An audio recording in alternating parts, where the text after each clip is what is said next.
Even if you say that, I already ended the lease for this apartment. Huh? What do you mean? Mom said we should end the lease, so we went to do it together while you were on your business trip. No way, I can't stay with these crazy people anymore. My mother-in-law, Kate, seemed to think that by ending the apartment lease, I would have no choice but to give in. Now you have no choice but to live with us, she said, but I was determined not to. I don't want to. What are you talking about? You're his wife, so you have to. Then I'll divorce him. My name is Sarah, and I'm 30 years old. I work in an office. My husband, Travis, and I got married a year ago. We both work for companies that are business partners. We started working together on projects, became close, and eventually started dating. A year later, we got married. We were happy after getting married. Travis is a funny, positive guy, and we laughed a lot every day. I thought I had married a wonderful person and was very happy, but I didn't know Travis had this side to him. 6 months after our wedding, we spent New Year's at my in-laws' house for the first time. Before that, I didn't interact much with my in-laws, just visited them a few times. That New Year's visit showed me what they were really like. Everyone was there, my parents-in-law and my 2 sisters-in-law. It felt like I was finally part of their family gathering. Travis has 2 sisters, Ashley, who is single, and Anne, who is married with a young son named Tom, and brought Tom, but her husband went to visit his parents. I didn't have any bad feelings about my in-laws before that day. I thought they were friendly and easy to talk to, just like Travis. I was hoping we'd have a normal, pleasant time together, but it didn't go as I expected. Oh, Sarah, can you help me for a minute? Yes, I quickly answered when Kate, my mother-in-law, called me into the kitchen, but as soon as I went in, Kate's smile disappeared, and she gave me a cold look. You're so slow. You should have just helped out without waiting for me to ask. I'm sorry, I said, feeling nervous, thinking I had upset her. From that moment on, I tried my best to help and make Kate trust me again, but she kept saying hurtful things. Stop acting like a spoiled child just because Travis is nice to you, huh? After marriage, you should focus on building a family. Why are you still working at the company? Well, Travis actually let me keep working. That's because you complained until he let you. You're a terrible wife. You sit around in the living room and don't help at all. I can't believe you only do what you want and annoy Travis. Her harsh words really hurt. Then my sister-in-law Ashley came into the kitchen. I felt a little hope because Ashley and I had always gotten along, but to my surprise, she joined in with the criticism too. Wow, Sarah's cooking is awful. What? It's nothing like Mom's food. Does Travis really eat this? It looks like leftovers. I was shocked. I didn't expect Ashley to say something so mean. Kate and Ashley, who had always been polite, were suddenly treating me terribly. The New Year's gathering, which I thought would be fun, turned into a nightmare. Even during the meal, I didn't feel comfortable. Kate and Ashley talked about things only my in-laws understood, leaving me out. Travis, not noticing anything, didn't see what was wrong. When someone needed a drink, Kate would order me around, bring the drinks, hurry. No one said anything about it. It was like they saw me as their servant. When the gathering finally ended, Travis was so drunk he said, "I'm going to stay here." I refused, shoved him into the car, and drove us home. The next day, I tried to talk to Travis about what happened. Hey, Kate and Ashley were really rude to me. What? That's not true. We all had a good time. You're the only one who thinks that. They said a lot of awful things to me in the kitchen. Really? I don't think they would do that. Are you saying I'm lying? Well, I have a headache. Can we talk later? Huh? Come on. As soon as he realized it would take some effort, he ignored me and locked himself in his room. Every time I tried to bring it up again, he avoided the conversation. Then, one day, Travis suddenly said, "We're going to have a gathering at my sister's house next time." I was surprised when Travis suddenly said this, especially since I hadn't been able to talk about what happened at my in-laws' house. Why? It's Tom's birthday. We all need to celebrate together. You have no choice but to come. No way. Travis forced me to go to the birthday party without asking if I wanted to. On top of that, I had to pick out a present for Tom. Travis refused to do it because he was too busy with work. I was busy with work too. I spent my break at work doing research to find the perfect gift for Tom. I wanted him to be happy with it, so I put in a lot of effort to choose something special.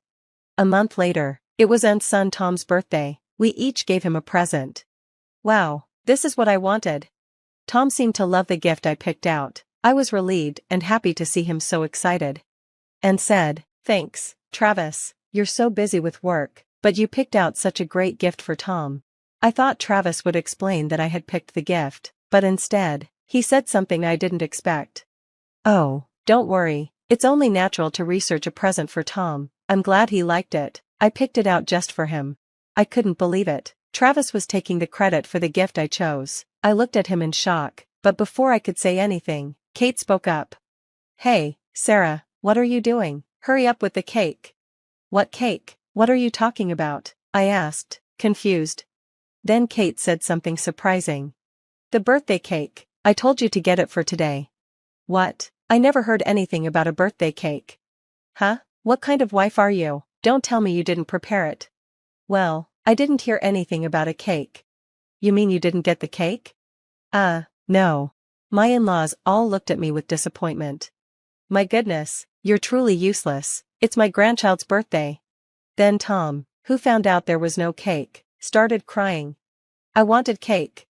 Kate comforted Tom and said, "I'm sorry, Tom, it's sad on your birthday. It's all because someone forgot to get the cake." Kate blamed me and added, "You're awful, Sarah, don't you like Tom? How could you be so mean to him?" Why was I being blamed for this? I looked at Travis, hoping he would step in and explain that Kate never asked me to get the cake, but to my surprise, Travis started agreeing with Kate. "You're a really bad wife, you know that? You've done things to hurt my family." "No way." As Travis said this, Ashley spoke up. "Good thing I bought a cake for something like this." With that, she brought out the cake. Tom's sad face brightened up right away. "Yay, my cake. That's my daughter. I knew something like this would happen," Kate said with a big smile. Ashley added, "Sarah is so clueless, so I got it just in case." That's when I realized they had set me up. They were purposely saying these things to make me look bad. I really wondered what would happen when Sarah said she forgot the cake. As a wife, she's completely useless. Everyone blamed me, and not a single person was on my side. Then Travis said something shocking. "You made Tom cry too, so as punishment, you should go home today." Huh? Don't think the one who did nothing and caused so much trouble should get a free meal and cake. When Travis said that, Kate, Anne, and Ashley all joined in and made me leave. So, I had no choice but to go. Anne's house was far from ours, so I took a cab to the bus station and then a 30-minute bus ride home. I really shouldn't have gone if it was going to be like this. I was the one who picked out Tom's gift while I was working. I wished I could go back and change things. That night, Travis didn't come home. He stayed at his parents' house. The next day, Travis came back. I tried to ask him what happened, but he said he wanted to talk. "You know, I heard you were harassing Kate and Ashley." Huh? What? What are you talking about? You can't get away with this. And about the birthday cake, you must have forgotten on purpose. Do you hate my family that much? You're a terrible wife. I couldn't believe what he was saying, and I couldn't believe he was taking Kate's side. Wait a minute, you don't believe me at all? And if you're going to say that, you've done terrible things too. You acted like you picked out the gift for Tom when it was me. It was a gift from both of us, so I didn't care when I was talking to and about it. I couldn't believe Travis. It was clear he just wanted to look good in front of his family and put all the blame on me. I couldn't feel any love for him after this. If things stayed like this, I'd seriously consider getting a divorce. While I was thinking about everything, something happened that made me decide to take action. I had been on a business trip for 3 days and didn't know anything terrible had happened during that time. When I returned home, I was shocked to see that Travis's things were packed into cardboard boxes. Confused, I quickly called Travis, but he immediately hung up, saying, "I'm on my way, I'll be home soon." I was frustrated, not knowing what was going on. When Travis finally came home, I noticed Kate, Anne, and Ashley were there too. "Travis, what's going on? Why are all your things packed, and why are Kate, Anne, and Ashley here?" I asked. Travis, smiling, answered, "We're moving out." "Move where?" "To my mom's, of course." "What? Wait a minute, why are you making this decision by yourself?" I yelled. Then Kate spoke up. "You don't have the right to decide about this house. Stop being childish and just do what Travis decides," she said. But this wasn't about me being childish. I'm not going to give in this time. Travis and I are married, so we need to talk and decide this together, I said firmly. Kate looked stunned. Even if you say so, I've already ended the lease on this apartment, she replied. What do you mean? Mom told me to, so we went ahead and ended the contract while you were away. No way. This apartment was under Travis's name, so technically, he could end the lease, but I never imagined he'd do it without talking to me first. I can't live with these crazy people anymore, I thought. Kate seemed to think that since she ended the contract, I'd just give up. Now you have no choice but to move in with us, she said. But I wasn't backing down. I don't want to. What do you mean? You're his wife, so you have to, she insisted. If being a wife means I have to do whatever you say, then I'll divorce him.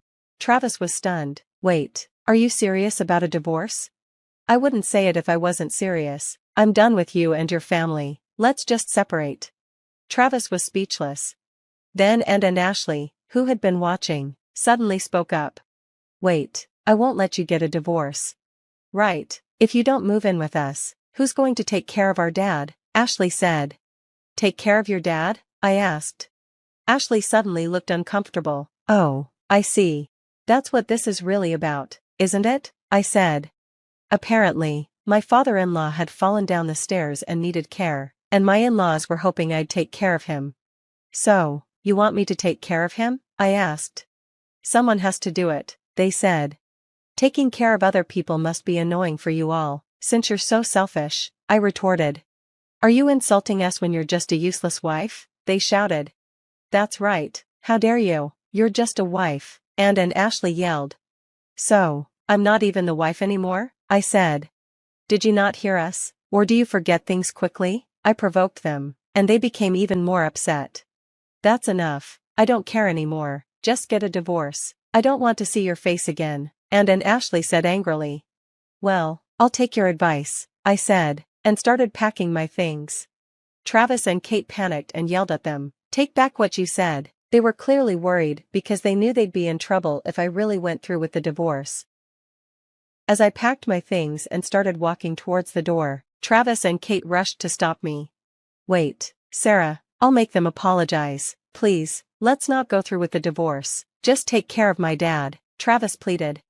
Yeah, please help him, you could be a stay-at-home mom, and it would be good for you, Kate added. I turned to face my selfish in-laws and said, I don't want to be a stay-at-home mom. Also, I earn more than Travis. I worked hard to get where I am, and I pay for most of the rent here, which is expensive. I looked at them and continued, so, the person you made fun of, me, is doing better than your family member. That's all I have to say, goodbye, I said and walked out, leaving them stunned. I went back to my parents' house for a while, then hired a lawyer and officially asked for a divorce. Travis, looking really down, quietly agreed.